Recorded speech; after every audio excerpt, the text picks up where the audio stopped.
Today we're tackling one of the biggest questions we've been asked since the federal budget. Is rentvesting dead, Rachel? Oh, I have been asked this a lot in the last few weeks. Yes. So let's maybe start with our journey as rentvestors, because we are pro rentvesting and we have been since inception, really. Yeah, and look, and we all know I was a rentvestor, but probably not as some big investor plan. I was a rentvestor out of necessity to enter the market, and I think in today's world, that's pretty prevalent for people who can't afford to get into the property market otherwise. Okay, so let's sit there for a bit. You mentioned out of necessity, property prices in your area meant that you couldn't buy your owner-occupier. Absolutely not. I absolutely could not afford to buy where I lived. And so I rented a small apartment, which is what I could afford at the time on a single income, and I bought an investment property in a regional area. Okay, so without showing your age, how long ago was that? It was 22 years ago. 22 years ago. So same. Yeah. We fast forward 22 years and the same problems occurring. Well, I think the same problems are occurring for people on double incomes now. You know, on a single income, back then it was very hard. But I think even for people on double incomes now, it's increasingly getting more difficult to enter the property market. Yeah. And if we look globally for a minute and say, well, okay, every capital city has a median price above $1 million. Well, the relevant ones anyway. Sorry, Darwin and Hobart or whatever. But Sydney's 1.7. Yeah. So when you look at, let's call it $1 million as the blanket median of house prices around capital cities for most people, double income, no kids, the dinks, it's hard for them to get a start, isn't it? They need that ideally 20%. But now obviously there's a lot of incentives. The 5% wasn't around when you started rentvesting. No. So if the 5% was, could you have got in? Look, I think it was my income that would have stopped me getting in. It's not deposit, it was income and what you can actually afford each week. And back then, I know it says back in the olden days, the rent was actually for a unit was a lot cheaper than buying a property. Well, yeah, and that's what we need to look at. So no case is the same, is it? Like fast forward 22 years and you've got $1 million asset to potentially want to purchase. You can get in with the 5% deposit. That's in some ways the easy part. And I don't say that lightly. It's like, well, okay, if I can come up with 50 grand, I can get myself into that particular market. My loan's $950. There is the issue, the $950, isn't it? And servicing that loan, because the deposit's one part of the puzzle, but you also need to be able to afford to live. Yeah. And I think that's increasingly why young people have moved towards rentvesting. And I think the budget's definitely going to have some changes to that. So do you think people also, I'll be careful how I say this, want more of a lifestyle these days as well? They're like, okay, I could handle a $950K mortgage, but I don't want to because I want this, that and the other. I think it would be unfair to say people want a lifestyle. I think the cost of living has increased. Yes, okay.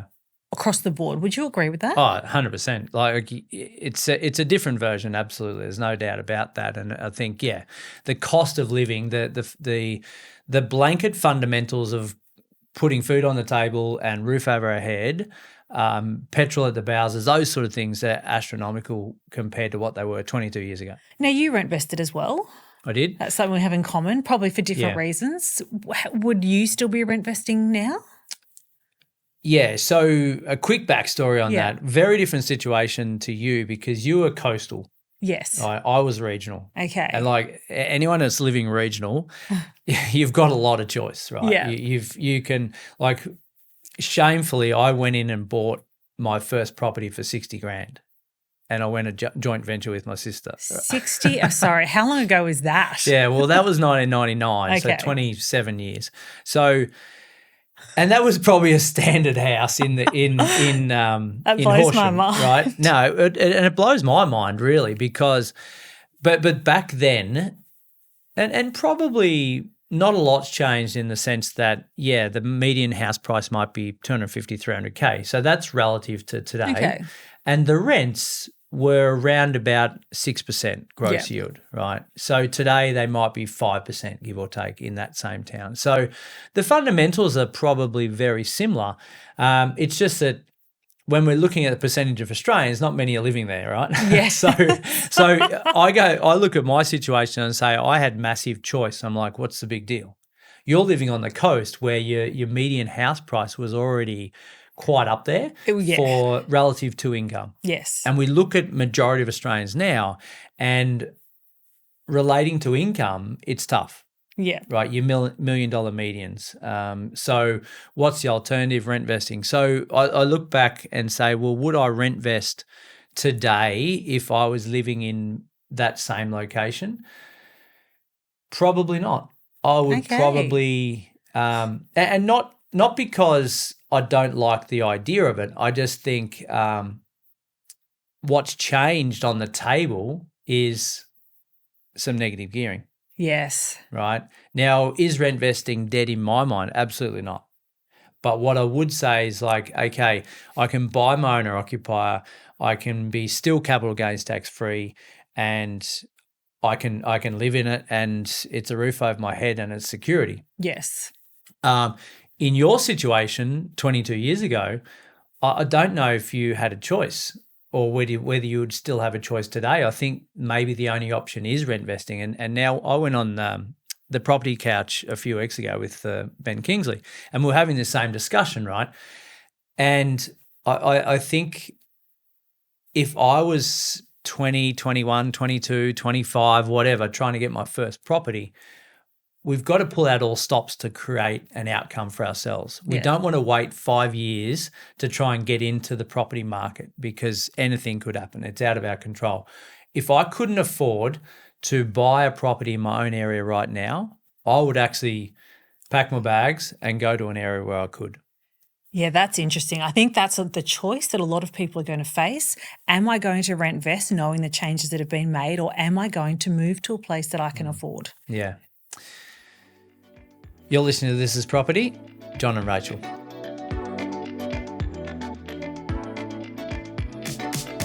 Hi, I'm John Pidgeon, founder and director of Envisage Property Buyers Agent Service. And I'm Rachel Kroon, founder and director of Sphere Home Loans. We also support this podcast. This is a show for Australians that want to make smart and informed property decisions. And to be kept up to date with the ever-changing lending landscape. We would love for you to join the discussion in the Australian Property Chat Facebook group. Thank you so much for joining the show. We are glad you're here.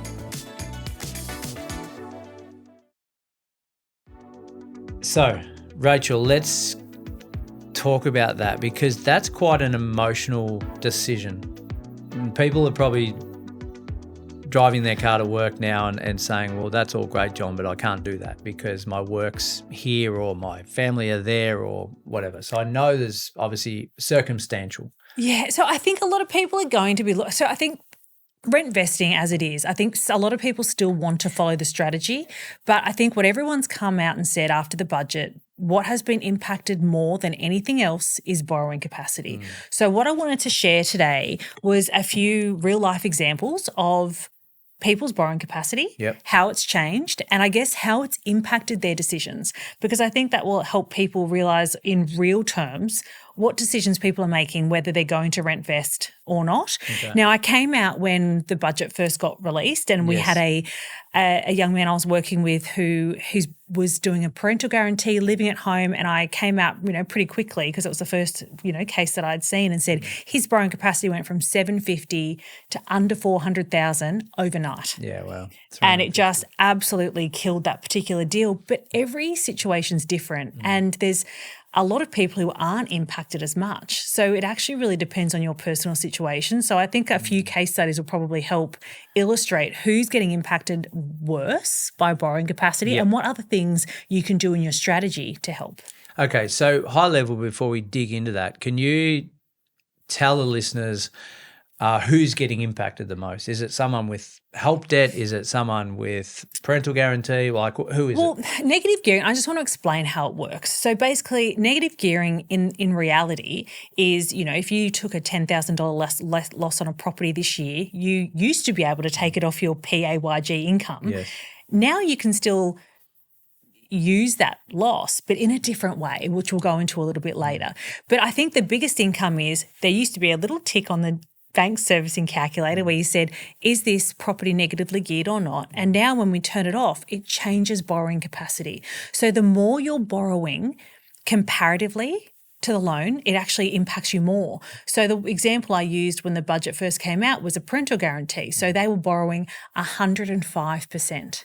Yes. So that's why it changed so much. But we've had cases now where people had a 20% deposit that has impacted things a lot less. Yeah, okay. So if I can put down a 20% deposit, which is not my ideal, but let's say I had to, I can borrow a lot more than if I was borrowing using equity. Yeah, so I would say negative gearing impacts you less the less you're borrowing in comparison to the property purchase, because negative gearing works on a borrowing calculator a little bit different, and the banks all look at it a little bit differently. So I think that's what's really interesting. So your loan to value ratio. Yeah, so I'll give you an example. I've got a client at the moment who is...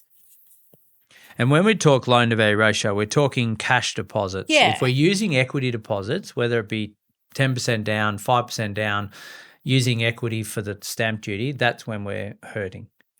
Yeah, or if you're borrowing, 100% plus cost, you're probably hurting more than if you do have a cash deposit. Yeah. So we've got a client at the moment who they're a couple. Yeah. And they're real rentvestors. So they're not living at home rent free, they're paying rent. And they're on $80,000 roughly a year each. I think one's on 81 and one's at 84, but around that $80,000 a year each. They've saved a 20% deposit, and they were already pre-approved before the budget change, and they were approved for $700,000 as a loan amount. So they're paying rent. They're both on about $80,000 a year each, so not huge incomes, but they were able to borrow $700,000, which would have been about an $800,000 purchase for them, because remember, they've saved a 20% deposit and they were going to pay their stamp duty. Now and this is for investment? This is for investment. Rentvesting, they're going to keep renting in Sydney and they're going to buy an investment property for around that at the time before the budget changes, they were going to buy for about $750,000. Okay. So it's Rachel 22 years ago. It's pretty much. I've got a 20% Except there's deposit. two incomes. and there's two incomes, but pretty similar. So if there was one person on that income, they just wouldn't be in the realm of borrowing right now. But the two made it really attractive. They had, even though their borrowing capacity was to purchase up to $800, they'd made a decision that they wanted to buy a property for $750. Okay. And that's important to note too. Not everybody goes to their maximum. No. Just because you can borrow something and it's reduced, a lot of people aren't impacted because they were never going to borrow that much to start with. Yeah, but this particular example, when the negative gearing changes hit the bank's calculators after the budget, they were only able to borrow $550 with most banks. So it went from $700 to $550 pretty much overnight. So that was with the lender they were with. Okay, so they've got two incomes.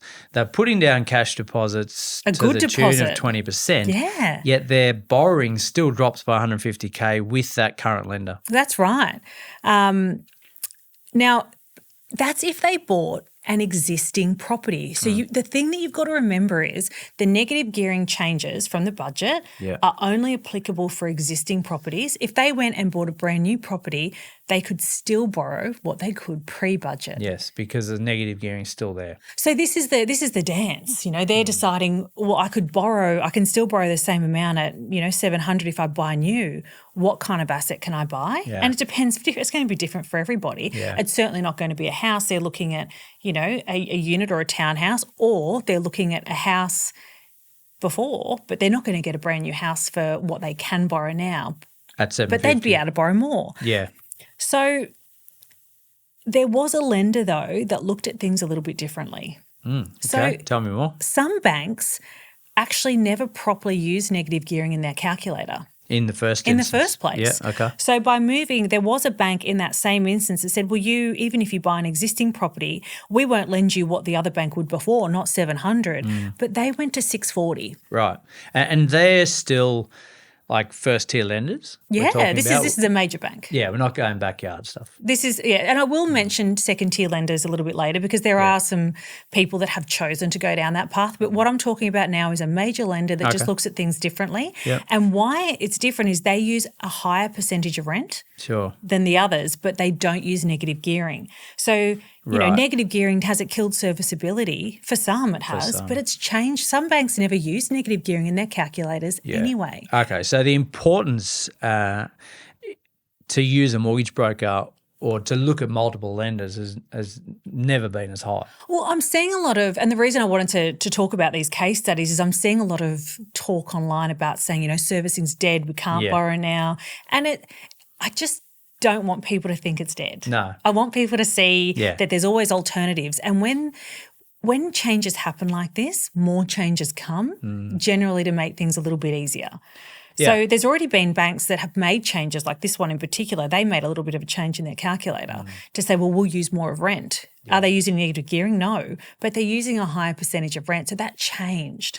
Yeah, and fundamentally, banks are in the business of lending money to people. If they can't do that any longer, like they close the doors. So they've got to come up with ways to be able to help people out. So what we've got here is a choice. So this particular couple, they're on $80,000 a year roughly. They're renting in Sydney. They were going to be able to buy an asset existing for $800,000.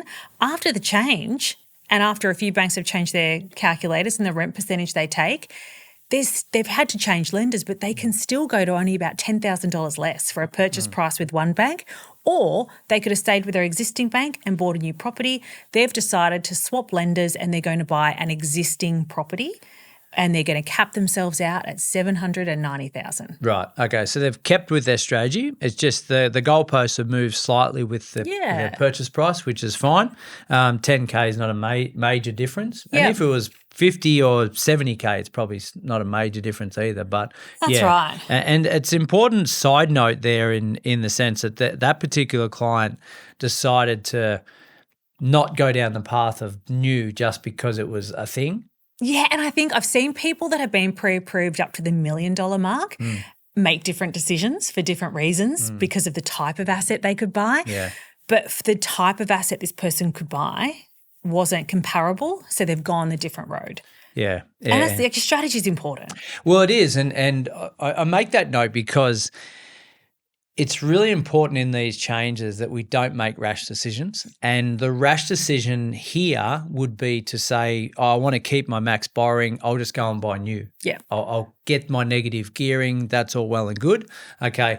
I've got grave concerns for a lot of people who are doing that right now, because what's happening is we're buying for the sake of buying based on the tax changes. We're getting some negative gearing. That's fantastic. But then what are we buying? Where are we buying it? What are the fundamentals of real estate in that area? And then when I go to sell that property, who am I selling it to?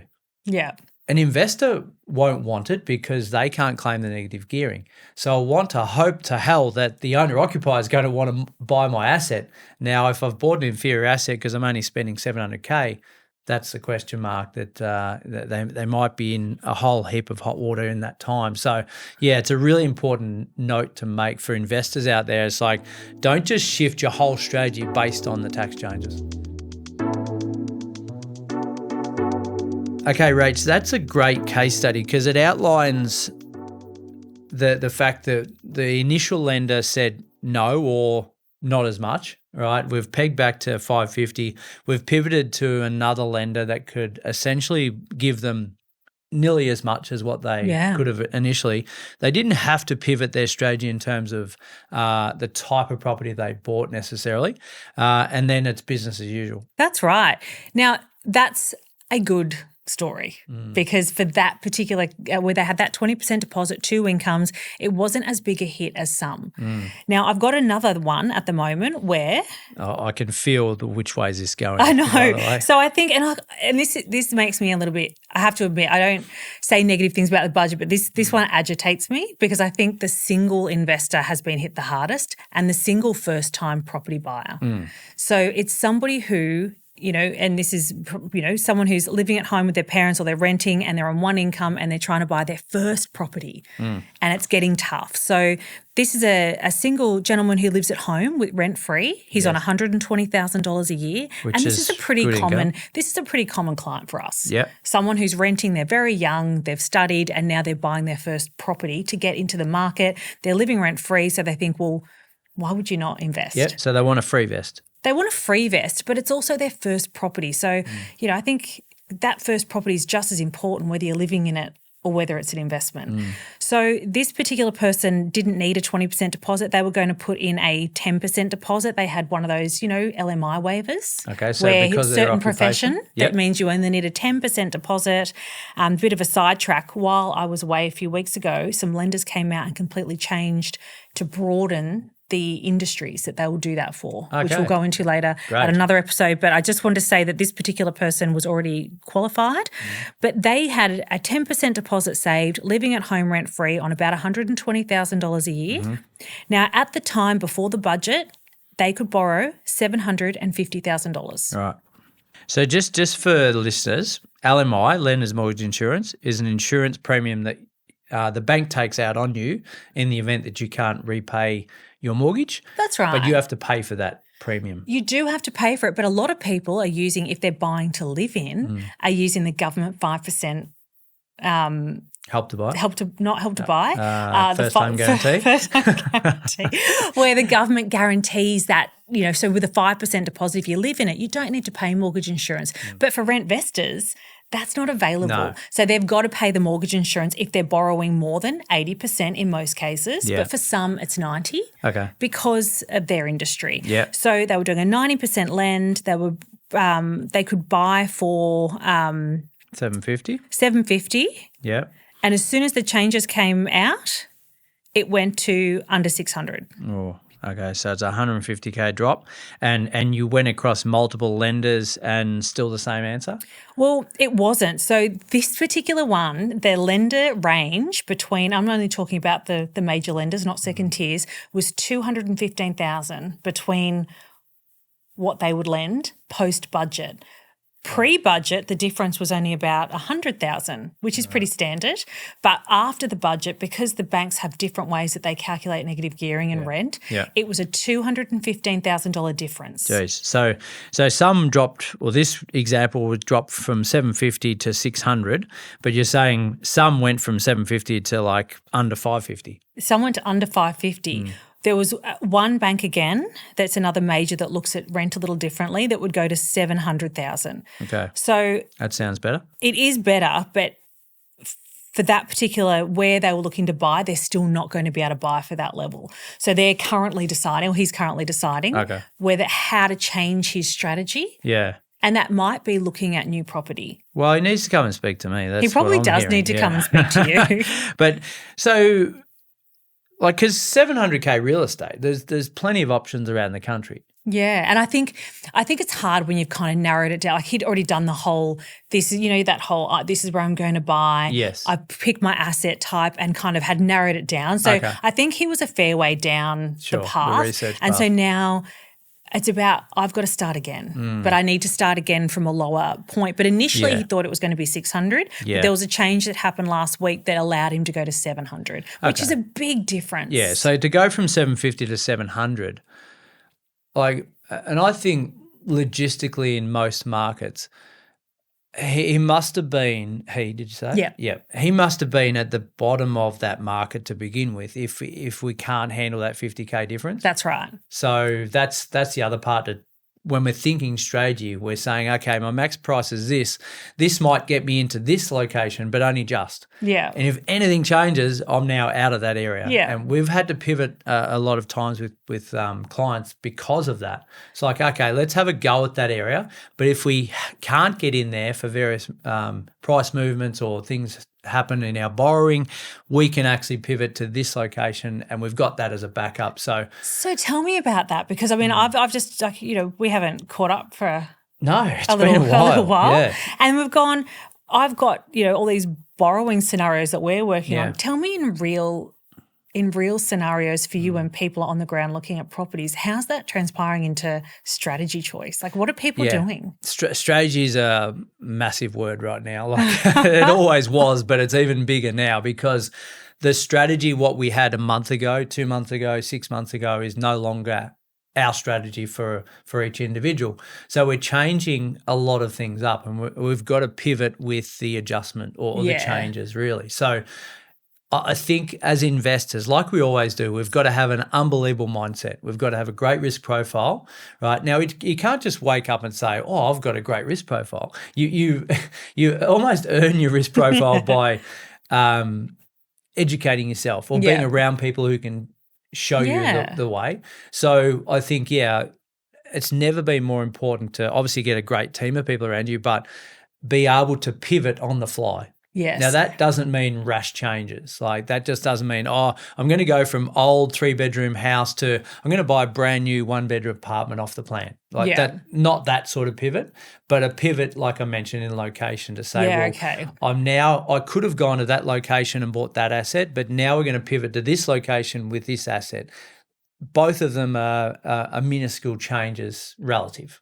Yeah. And I think something to really take note of, though, is that things are ever changing. So we talked about this earlier. Banks are in the business of lending money. Yes. They're going to find ways to lend it.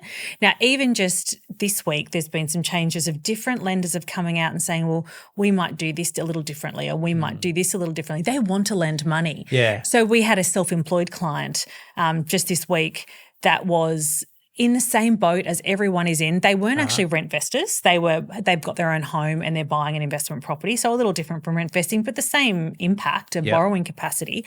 A bank, one of the building societies have come out and the way they look at self-employed income, they've changed it. Have they? So they've said, and it's to do with living expenses. So the living expenses have gone, well, we're going to do living expenses just on director salary, not on the whole company profit. But you can use the whole company profit in servicing. Okay. So their living expenses went down. So even though the negative gearing changed their borrowing capacity here, this other change to self-employed income increased their borrowing capacity. Yeah, okay.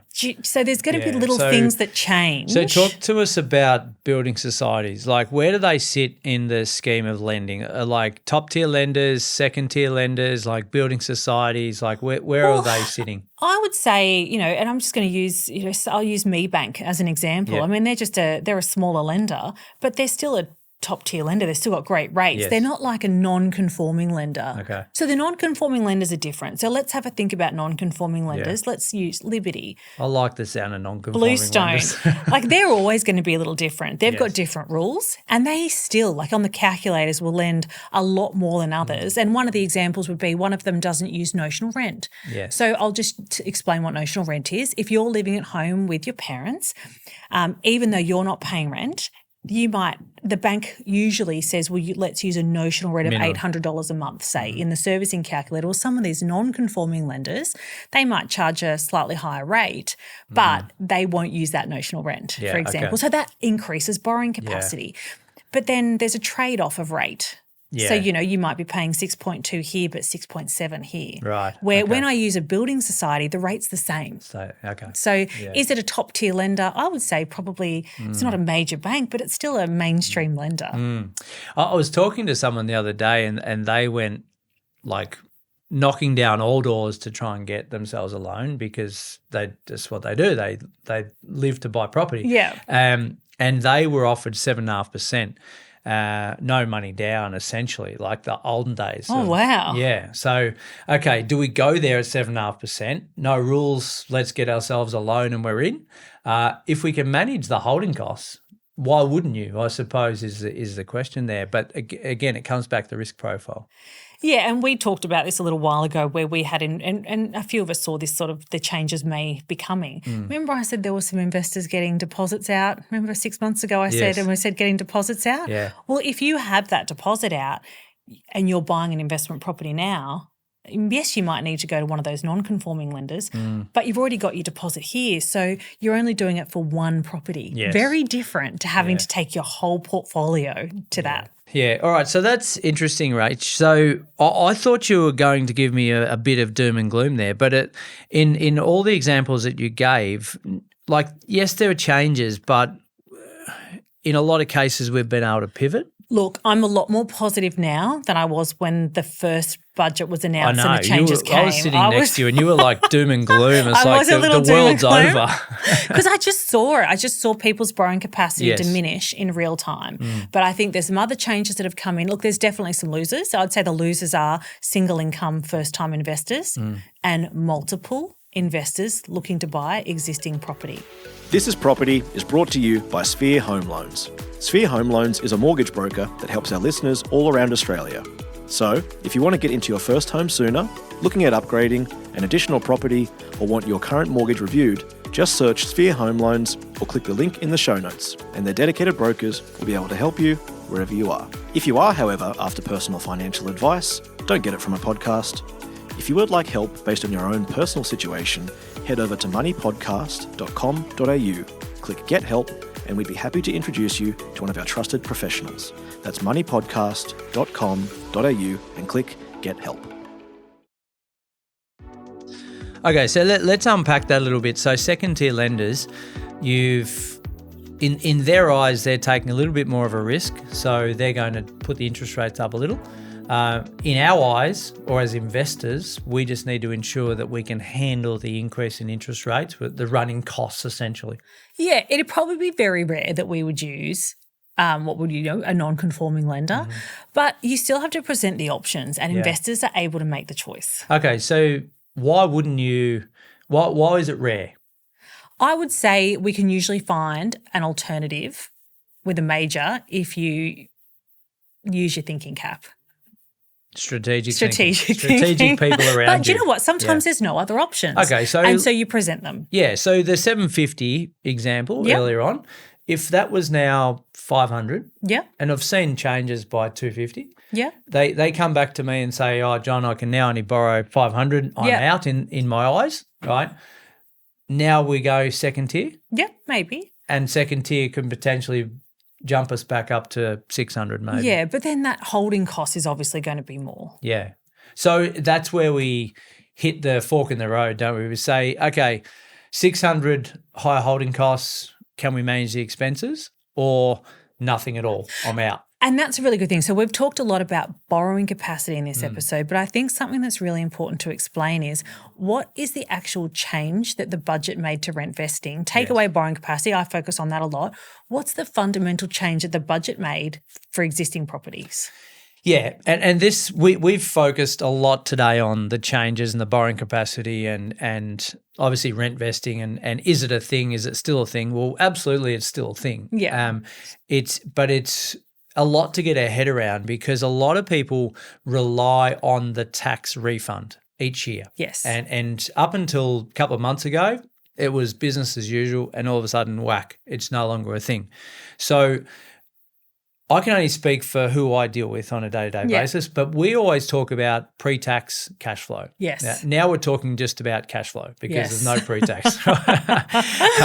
So we're saying, okay, what's this property going to cost us to hold for 12 months? Yes. And we need to know that total figure. Let's say it's $20,000. Yeah.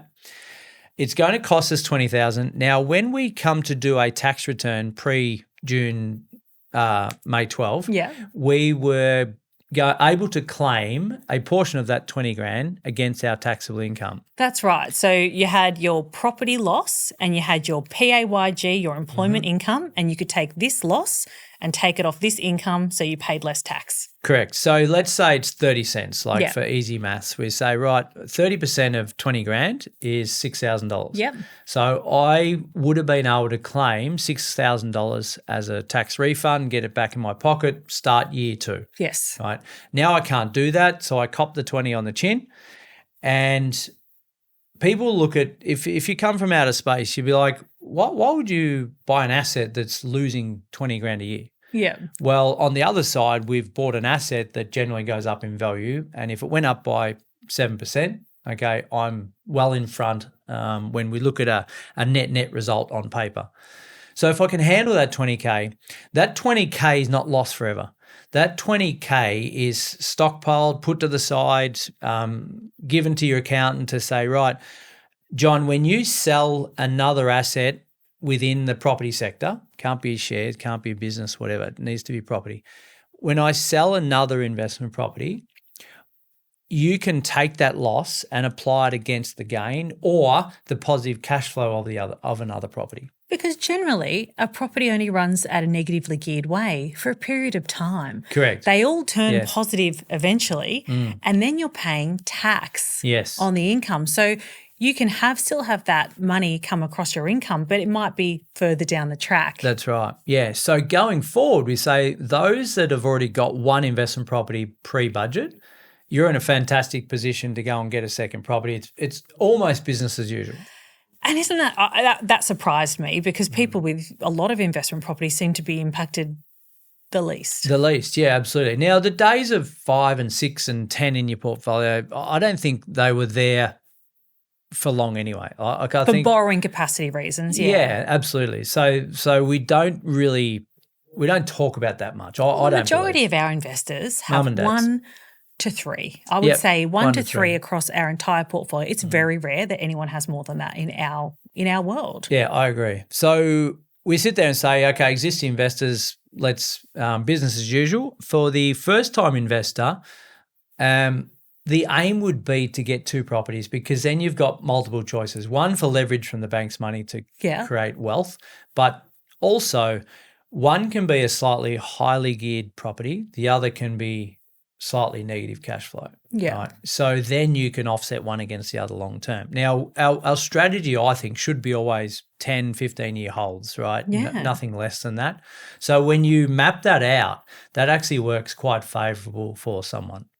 Well, even if I look at clients that I've had for 10 years, it would be very rare that I'd see any loss now. So this would just be a strategy that would be moving to positively geared, and you'd be saving that money down the track, or as long as it's in the same asset class. So if you've got a property making money now, you can still claim it that year off the property income. Correct. That's right. Yeah. So there's some, as we've mentioned, it's not all doom and gloom. Rentvesting's not dead, is what you're telling me. It's not dead. It took a whack to the face. It probably broke its jaw, and it's recovered, and now it's back going again. But where there's a will, there's a way. Like, I've had people reach out to me probably in the last 10 days, really, and we're recording this early July. So, and with, it's like they've been asleep for a month and they've woken up. It's like, okay, we're going again now. We just need that time to adjust, and I think that's there now. But when we look at the impacts, and I just want to run through this. Renters, they're the biggest hit here. Renters are the renters that can't get into assets, right? They're the ones that are going to be heavily impacted here, because rents are going to increase more than what they have, because flaky investors will sell and just say, oh, property's not for me, sort of thing. So it's going to push rents up because there's going to be less investment properties, right? The good investors will continue to invest. So renters are going to be the hardest felt out of all of this, unfortunately. Yeah, I wouldn't think people would be moving on from properties. I would have thought it would be cementing in what you've got, so you've got those assets before the changes. I can't imagine people wanting to lose those properties now. No, they won't, but some haven't bought that well. Yeah, Let's okay. remember that. Like, how many investors are there around the country? 2.2 million. So we've got 2.2, 11 million households, and only 2.2 have an investment property. Yeah, so a very small percentage to begin with. Yeah. Right, relative. What's that, 20%? Oh, can I completely change the subject? Sure. I have to tell you an example that I saw this week that just blew my mind. Righto. Okay, so. You can do anything. It's your show. So this couple had just decided pre-budget to buy their first investment property. They've got their own home and they were going to buy an investment property. Yep. The budget blew them out of the water. We said, you would have to buy a brand new property. There's no way your borrowing capacity is going to now enable this investment purchase. Do you know what they've done? I have to tell you. They didn't want to buy a new property because they said, borrowing capacity, new property, or you can't buy another property. Yes. They've gone, well, hang on, this property that we bought 4 years ago, it was pre-budget. Yes. So they've kept they've made that property their owner-occupied, their investment property, and then bought a new owner-occupied. Right. Smart. Because then the negative gearing worked because it was pre-budget that they Pre-budget. bought that proproperty. Yeah, that's so smart. and that was all them. That was Yeah. their idea. And I Yeah. just thought that was a really different way to look at it. Yeah, so they pivoted. Yeah. Which is great. So where's the will, there's the way. as Absolutely. always. Yeah, that's a great So I think that example of it. pre-budget, post-budget is going to be a really big term It's a pivotal moving moment. forward. Yeah, for sure. Yeah. So the other thing to take into account, this change happened in 1985 and it was reversed in 1987. Was it 1985? Wow. So it could be a case of history repeating itself. We could be in and out of this change in 2 years. So, and that's another thing to note. Government changes can change, they can be changed. But you've always said, and this is something that I remember you saying 10 years ago when we first started working together, you would never choose your strategy based on government policy. No, and we're not now. We're that still remains the same. We've just got to pivot, but we don't want to go and do something and back ourselves into a corner, and then all of a sudden in 2 years' time, these changes are now reversed. Because there's a strong chance that will happen. Because this government, I can assure you, from everyone that I speak to in any walk of life, everyone's off this budget, right? The first homeowners, like, we got rigged. This thing is not working out for us. It's actually gone the reverse. Tenants, even worse. Homeowners, no good. Pre-85 purchases, no good, even worse. Like, business owners, screwed. Like, the only person that's benefited is those that are in retirement that have sold all their assets and have just living off cash. So can I ask you a question? Sure. What is your advice to somebody, and I'm going to use an example of someone who hasn't bought a property yet and was considering rent vesting. What's your advice? Well, it's not advice because I'm just a bloke talking What's on a your show. words? What's your words of wisdom? If I'm considering rent vesting, I'm looking, and this is why there's no one similar story, right? I'm looking at my location and saying, if I can afford to get a good, solid owner-occupier, I'm probably buying that. You're okay. For now. I know I can get a 6-year exemption at any stage if I want to move out, but I can get myself into the market. When you say 6-year exemption? So if I've got an owner-occupier and I decide, okay, this is great, but I don't want to live here anymore because I've changed jobs, moved out of the area, found a partner, whatever, I can rent that out for 6 years and still claim my capital gains tax exemption, right? Now, again, I'm not buying because of tax changes or whatever, but I am buying property in Australia right now. So you think more people will buy to live in initially? I think it makes sense for a lot of people. Now, if I can afford it. Now, I agree.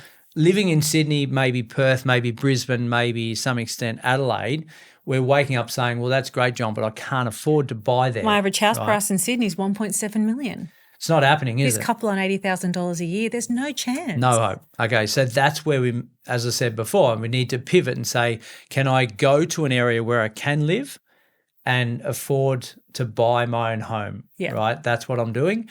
Or I'm rent vesting. Okay. Yeah, I don't think there's another alternative. Like someone rang me yesterday and said, I might just hold off 6 months because I hear property prices are tanking. I'm like, dude, I would not do that.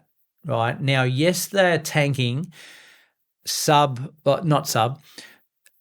1.5 and above around the country is not going that well at the moment. Their prices are retracting. So when you see the headlines of property prices are reducing in Sydney or Melbourne, yes, they are, but it's above 1.5.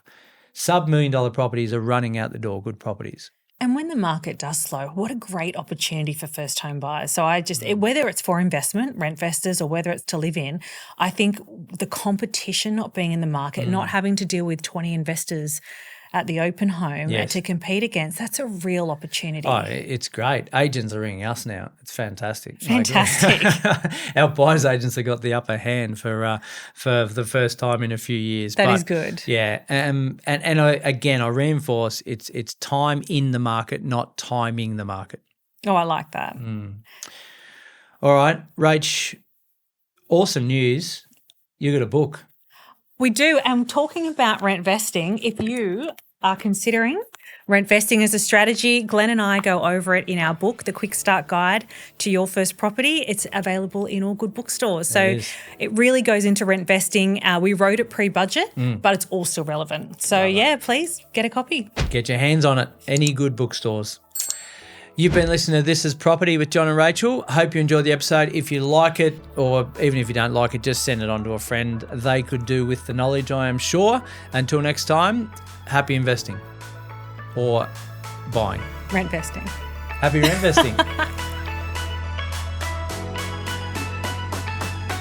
If you're looking to buy your first home, you need a strategy. Whether you're buying to live in or for an investment, my book, The Quick Start Guide to Your First Property, is for you. And if you're serious about building your investment portfolio, I've got a book for you. Sort your property out and build your future. Both our books are available wherever good books are sold.